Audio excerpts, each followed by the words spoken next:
শিশু কণ্ঠ উচ্চারিত হচ্ছে, আমি অনেক ভয় পাচ্ছি, দয়া করে আসুন। কিন্তু তার সেই বাঁচার আকুতি পৌঁছাতে পারেনি কারো কানে।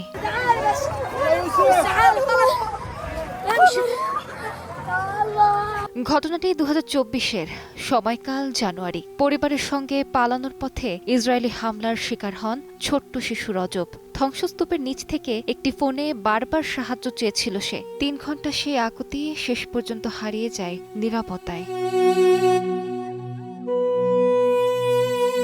12 দিন পর ধ্বংসস্তূপ থেকে উদ্ধার হয় রজব ও তার পরিবারের সদস্যদের মরদেহ। নির্মম সত্য এই ঘটনাকেই টিউসনীয় পরিচালক কাউথার বেনহানিয়া তুলে ধরেছেন তার দ্য ভয়েস অব হিন্দ রজব সিনেমাটিতে। বুধবার ভেনিস চলচ্চিত্র উৎসবে সিনেমাটি প্রদর্শনের পর 23 মিনিট ধরে স্ট্যান্ডিং ওভেশন পায়। দ্য ভয়েস অব হিন্দ রজবকে সমর্থন জানিয়েছেন হলিউড তারকা ব্র্যাড পিট ও ওয়াকিন ফিনিক্স। রজবের মায়ের বিশ্বাস, সিনেমাটি গাজার গণহত্যা বন্ধে নতুন আশার আলো দেখাবে। হিন্দ রজবের কান্না পৌঁছে গেছে সিনেমার পর্দা পেরিয়ে বিশ্বজুড়ে। প্রশ্ন একটাই, এই কণ্ঠস্বর কি থামাতে পারবে গাজার রক্তপাত? আলিশা ইসলাম, সময় সংবাদ।